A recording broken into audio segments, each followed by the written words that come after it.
Hello future investors, आपका फिर से स्वागत है आपके अपने YouTube channel the call stocks पर, जहां पर हम सीखते हैं स्टॉक मार्केट रिलेटेड टर्म्स के बारे में।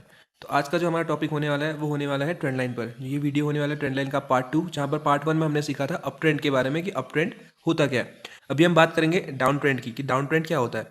अगर आपने मेरी पुरानी वीडियो नहीं देखी है जिसपे मैंने अप ट्रेंड के बारे में समझाया है, तो आई बटन पर मैं लिंक दे रहा हूँ, उस पर क्लिक करके आप सिंपली देख सकते हैं। उसे देखने के बाद ही आपको ये वीडियो थोड़ा अच्छे से समझ में आएगा। ठीक है, तो बात करते हैं डाउन ट्रेंड की। तो जैसे हमने समझा था कि अप ट्रेंड क्या होता है, अप ट्रेंड होता है हायर हाइस का स्ट्रक्चर, दिस वन।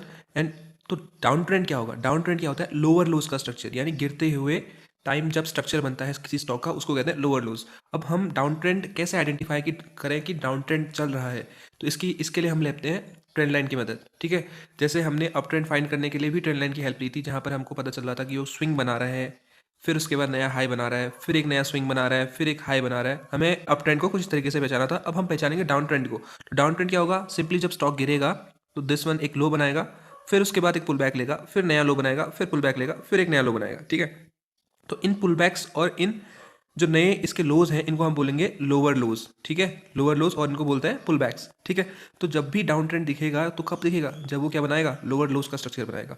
अब हम ट्रेंड लाइन की मदद से क्या कर सकते हैं इस पर। तो ट्रेंड लाइन हम सिंपली टूल पकड़ेंगे ट्रेंड लाइन का, मैंने आपको यूज़ करना बताया था। यहाँ पर से सेकंड नंबर पे ट्रेंड लाइन पकड़ी और इसको ड्रैग एंड ड्रॉप किया, हमें ट्रेंड लाइन का टूल मिल गया।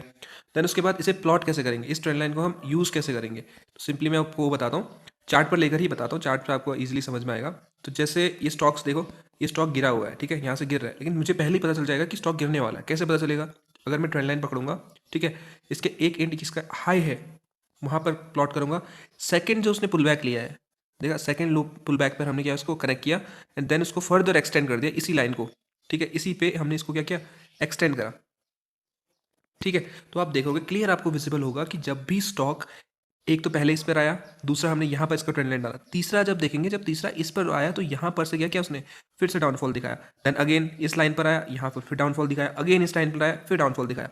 ठीक है, तो क्या बना रहा है, लोअर लोज का स्ट्रक्चर बना रहा है। देख रहे हो, पहला जो हाई है वो दूसरे हाई से क्या है, छोटा है, लगातार हाई छोटे होते जा रहे हैं और नया लो क्रिएट नहीं हो रहा है। लेकिन फिर भी यहाँ पर क्या हो रहा है, नया हाई भी तो नहीं बन रहा है ना। तो नया हाई और नया लो के बीच में जो स्ट्रक्चर फॉर्म हो रहा है, क्योंकि उसका हाई हमेशा छोटा बन रहा है। ठीक है, तो इसलिए हम क्या कहेंगे, इसको डाउन ट्रेंड कहेंगे। जरूरी नहीं कि जो मैंने डेफिनेशन बताई कि वो लोअर लोज बनाए, वो एक इसकी मेन डेफिनेशन की गिरते हुए स्टॉक क्या बनाता है, लोअर लोज बनाता है। लेकिन अगर हम ट्रेंड लाइन की बात कर रहे हैं तो ट्रेंड लाइन में क्या होगा, वो उस लाइन को टच कर कर वहां से क्या करेगा, डाउनफॉल दिखाएगा ही दिखाएगा। एक प्रोबेबिलिटी है कि वहां से उसने गिरना है, क्योंकि वो स्ट्रक्चर फॉर्म करने जा रहा है लोअर लोज का। तो ये तीसरा आप यहाँ पर भी देख सकते हैं। तो हर जगह इसके एग्जाम्पल पढ़े। तो इसकी हेल्प क्या हो सकती है, इसकी मदद से आप कर क्या सकते हैं, ट्रेंड लाइन की मदद से। इससे आप क्या कर सकते हैं, सिंपली अगर आपने इन्वेस्टमेंट करी हुई है वो स्टॉक में, आप सोच रहे हैं कि यहाँ पर एक नया हाई लगाएगा लेकिन वो नहीं लगा पा रहा है, तो आप सिंपली क्या कर सकते हैं, यहाँ पर आप एग्जिट ले सकते हैं उस स्टॉक की इन्वेस्टमेंट से। मान लीजिए आपने यहाँ कहीं उठाया था, यहाँ तक आ गया है, अब वो लोअर लोज बनाने के मूड में है, तो आप यहाँ पर आप क्या कर सकते हैं, अपना एग्जिट पॉइंट ढूंढ सकते हैं कि आप प्रॉफिट बुक कर सकते हैं। ये चीज़ आपको क्या क्या बताएगी, ट्रेंड लाइन बताएगी, और आपका नॉलेज बताएगा कि हाँ मुझे कहाँ पर एग्जिट लेना है, कहाँ पर साफ एग्जिट में ले सकता हूँ, ताकि यहाँ से वो वापस फर्दर गिरे तो मुझे नुकसान ना हो। ठीक है, तो ट्रेंड लाइन की हेल्प से हम इस चीज़ का पता लगा सकते हैं। और सिंपली हम ट्रेंड लाइन की और एग्जांपल देखते हैं, इसी स्टॉक पर देखेंगे कि और एग्जांपल कहाँ दिखा है मुझे डाउन ट्रेंड का। तो ये ट्रेंड लाइन का यूज़ करके हम आइडेंटिफाई कर सकते हैं डाउन ट्रेंड कहाँ चला है। तो देखो यहाँ पर एक यहाँ पर किया, दूसरा इसने पुल बैक यहाँ पर लिया है, ठीक है, और इसको फर्दर मैंने एक्सटेंड कर दिया। तो देखो कितना सिंपल एग्जाम्पल है। यहाँ पर क्या हुआ, ये आया ऊपर पुल बैक लेने, देन उसके बाद जब दो पुल बैक्स मुझे मिल गए हैं, दो यहाँ पर मुझे दो हाइज मिल गए हैं, तो उसके बाद मैं क्या करूँगा, तीसरा पॉइंट ढूंढूंगा कि जब ये स्टॉक इस पॉइंट पर आएगा, यानी इस लाइन पर दोबारा तीसरी बार, ठीक है, तीसरी बार इस पॉइंट को टच करेगा, तो यहाँ प्रोबेबिलिटी है कि यहाँ से गिर जाए।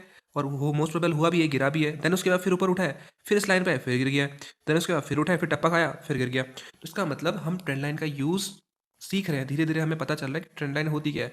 अब जैसे आप कभी भी स्टॉक खोलेंगे, स्टॉक में चार्ट खोलेंगे, जब आप इसकी प्रैक्टिस करेंगे ट्रेंड लाइन लगाने की, तो आपको आंखों से ही दिख जाएगा, आपको ट्रेंड लाइन डालने की जरूरत नहीं पड़ेगी, आपको आंखों से ही दिख जाएगा कि हाँ, अपनी नेकेड आइज से दिख जाएगा कि हाँ यार यहाँ पर ट्रेंड लाइन का फॉर्म हो रहा है, यानी यहाँ पर लोअर उसका स्ट्रक्चर फॉर्म हो रहा है। और कुछ एग्जाम्पल देखते हैं, जैसे इसके एग्जाम्पल्स अगर और देखे जाए, और यहाँ पर मैं आपको एक सिंपल है पुल बैक्स को जो मैंने समझाया है कि लोअर लोज जब होता है 90 डिग्री फॉल नहीं होता है स्टॉक का, वो फॉर्म होता है लोअर लोज के फॉर्म में। तो यहाँ पर देखो, गिरा, पुल बैक, देन एक नया लो लगाया, ठीक है, देन एक छोटा सा पुल बैक है, देन उसके बाद नया लो लगाया, ठीक है, उसके बाद कंसोलिडेशन फेज में, देन फिर लो, फिर उसके बाद यहाँ से थोड़ा सा रिकवरी स्टार्ट हुई है। तो देखो यहाँ पे जो स्ट्रक्चर बना है वो किस टाइप का बना है, लोअर लोज बना हुआ है, लो लो लो। ठीक है, तो इसमें हम क्या समझ रहे हैं कि हाँ डाउन ट्रेंड भी हमें समझ में आ गया, ट्रेंड लाइन की हेल्प से हम डाउन ट्रेंड कैसे फाइंड करें वो समझ में आ गया है। और ट्रेंड लाइन की हेल्प से हम कहाँ पर, जहाँ पे हमने इन्वेस्ट करा हुआ है, मान लें हमने कहीं पर इन्वेस्ट करा हुआ है, ये इन्वेस्ट हमने करा हुआ है, तो यहाँ पर अगर वो बाई चांस यहाँ पर दोबारा तिबारा टप्पा खा रहा है तो हमें पता चल रहा है कि डाउन ट्रेंड में जाने के मूड में है, तो हम क्या करेंगे, अपनी पोजीशन को यहाँ पर एग्जिट कर देंगे, तो हमें ये चीज़ भी पता चलेगी। तो सिंपल ट्रेंड लाइन का यूज़ इतना है कि आप अप ट्रेंड को फाइंड करो, डाउन ट्रेंड को फाइंड करो, और सिंपल एंट्री और एग्जिट ले लो, टाइम से एंट्री ले लो, टाइम से एग्जिट ले लो, ठीक है। और ये नॉलेज आपको तब आएगी जब आप क्या करेंगे, इसके लिए प्रैक्टिस करेंगे। हमेशा आपको प्रैक्टिस करनी पड़ेगी, यानी बैक टेस्टिंग करनी पड़ेगी। बैक टेस्टिंग मतलब जो भी पुराना चार्ट है जो अभी चल रहा है, ये मैं पुराना ही तो दिखा रहा हूँ आपको, चार्ट जो है ये प्रीवियस चार्ट है, यानी कि अप्रैल मई जून जुलाई जो पिछले साल का था उसके चार्ट है कि हाँ ये फिर क्या होगा, पैटर्न रिपीट होता है स्टॉक मार्केट में, हमेशा जो पैटर्न्स होते हैं वो रिपीट होते हैं। तो इसलिए हमें क्या करनी चाहिए, बैक टेस्टिंग करनी चाहिए, ताकि हमें समझ में आए कि हाँ कहाँ पर डाउन ट्रेंड हो रहा है, कहाँ पर नया हमें लो मिल सकता है, कहाँ पर नया हाई मिल सकता है। ये सब चीज़ें आपको पता चलेंगे टेस्ट करके, यानी होमवर्क जब आप करेंगे, प्रैक्टिस करेंगे, तभी आपको ये चीज़ें समझ में आएंगी। धीरे धीरे ग्रोथ आपकी बढ़ते रहेगी जब आप धीरे धीरे सीखना स्टार्ट कर देंगे। तो आई होप आपको ये चीज़ें समझ में आई होंगी, आप इजीली अंडरस्टैंड हुए होंगे डाउन ट्रेंड क्या होता है, पुल बैक्स क्या होते हैं, और लोअर लोज क्या होता है, और ट्रेंड लाइन का यूज़ कैसे करते हैं। तो अगर आपको ये वीडियो समझ में आ रही है तो प्लीज़ लाइक और शेयर सब्सक्राइब जरूर कर सकते हैं हमारे चैनल को। अगर आपको नई नई वीडियोस चाहिए तो आप कमेंट जरूर कर सकते हैं, तो मैं आपको हर एक टॉपिक पर वीडियो बनाने का ट्राई जरूर करूँगा। तब तक के लिए ओके बाय।